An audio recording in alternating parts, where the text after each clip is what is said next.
What if the feared villain in a sleeping princess tale remembered the story another way?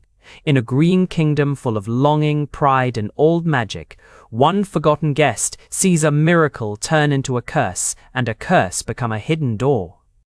Welcome to Lingotales, where we will live the story and learn the language. The queen walked alone beside the palace pond, while the locked nursery door waited inside the shining palace. She looked at the lilies, but her sadness stayed close. The king smiled too brightly at other people's children. They had crowns, gold, armies, gardens, and love, but they had no child.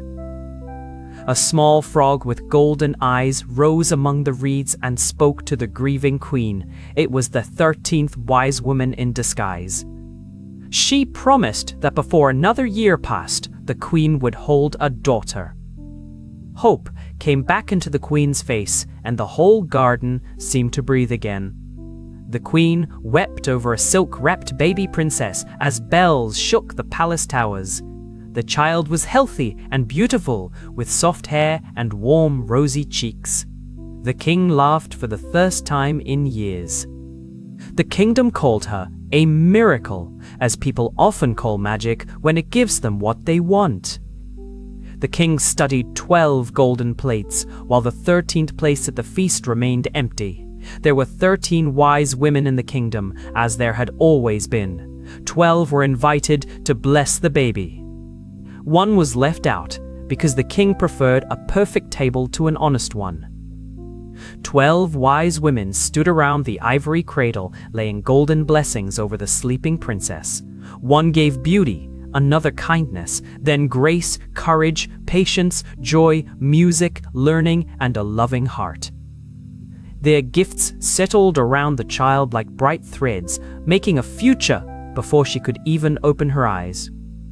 The great doors burst open, and the 13th wise woman stood in dark robes before the silent hall. Every face turned pale. She looked at the king, the queen, and the baby. On the princess's 15th birthday, she said, the girl would prick her finger on a spindle and die. The 12th wise woman stepped toward the cradle as the queen held the baby close. She could not break the curse, but she could change its path. The princess would not die. Instead, she would sleep for 100 years, and when the time was right, a prince would wake her. Soldiers piled spinning wheels in village squares, while frightened women watched the tools burn. Spindles and distaffs cracked in the flames. The king thought obedience could create safety, so he ordered every wheel destroyed. But when the smoke cleared, the 13th wise woman quietly kept one spindle for herself.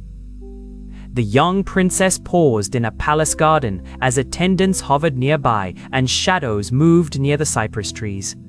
She grew beautiful, kind, graceful, and curious. She loved horses, falcons, old trees, songs, and stories.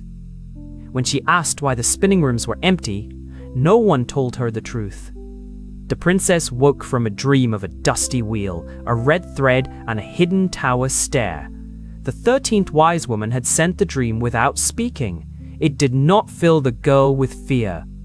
It filled her with wonder, and wonder was harder to control than fear.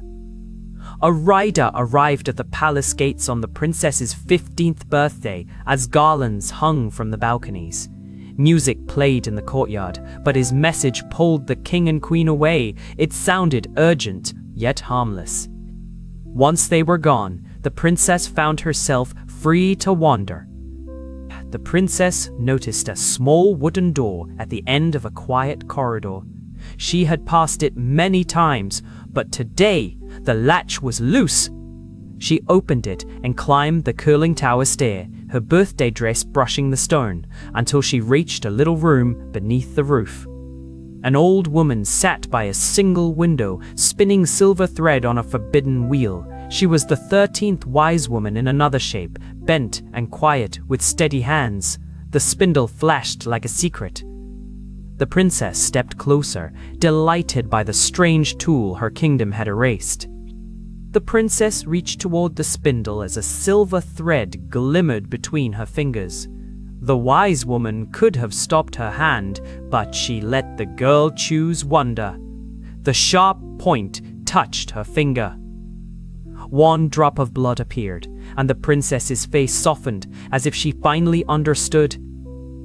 The princess lay sleeping beside the tower window while the palace below fell silent. The wise woman guided her gently to the bed before the spell spread. Sleep moved through the castle like snow. The king and queen slept in their carriage, guards at their posts, cooks by ovens, and musicians over silent strings. The 13th wise woman planted the first thorn outside the sleeping castle walls. It grew at once, rising into thick briars around gates and towers. Wild roses slept inside the branches. Years passed, roads changed, songs faded, and the sleeping princess became a legend known as Briar Rose. A proud prince in polished armor was turned back by the tightening thorn hedge. He had come for glory, and the briars closed before him. Others came for beauty, land, songs, or foolish daring. The wise woman did not need them dead. Torn clothes and lonely nights taught enough. An old storyteller beside a village hearth told a young prince the tale of Briar Rose. In that shape, the 13th wise woman described a palace held in time, a girl saved from death, and roses waiting to open. The prince leaned forward, not because of beauty, but because of loneliness. The prince placed a careful hand near the thorn hedge as dawn touched the highest leaves. He did not draw his sword or order the branches aside. He came because someone had waited too long. White, pink, and pale gold roses opened, and the briars parted like curtains. The prince walked through the silent courtyard, past sleeping horses, dogs, guards, and servants. No dust covered the palace, and no stone had fallen. Time had moved around it like water around a sealed jar. Inside, cooks leaned beside untouched meals, and musicians held their instruments, waiting for the next note. The prince knelt beside the sleeping princess in the tower room beneath the roof. She was beautiful, but beauty alone had not opened the hedge. He saw the sadness of a life paused too soon. With great gentleness, he kissed her, and the 13th wise woman released the final thread. The princess opened her eyes as the palace burst back into sound and motion below. The king finished a sentence begun a century earlier. The queen remembered everything. Horses tossed their manes, dogs barked, birds scattered, the fountain splashed, and music rose from strings that had waited 100 years. At the wedding feast, 13 plates gleamed on the table while the princess danced. The 13th wise woman stood in the crowd, unseen and unthanked. The girl was no longer a hidden child.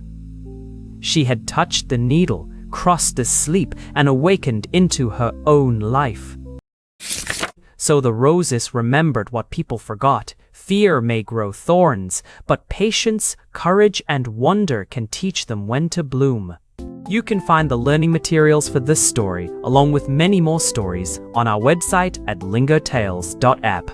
If you enjoyed this video, please give it a like and share it with others. And if Lingotales is helpful for your learning journey, consider subscribing so you can stay connected with our latest videos. Thank you for watching, and see you next time.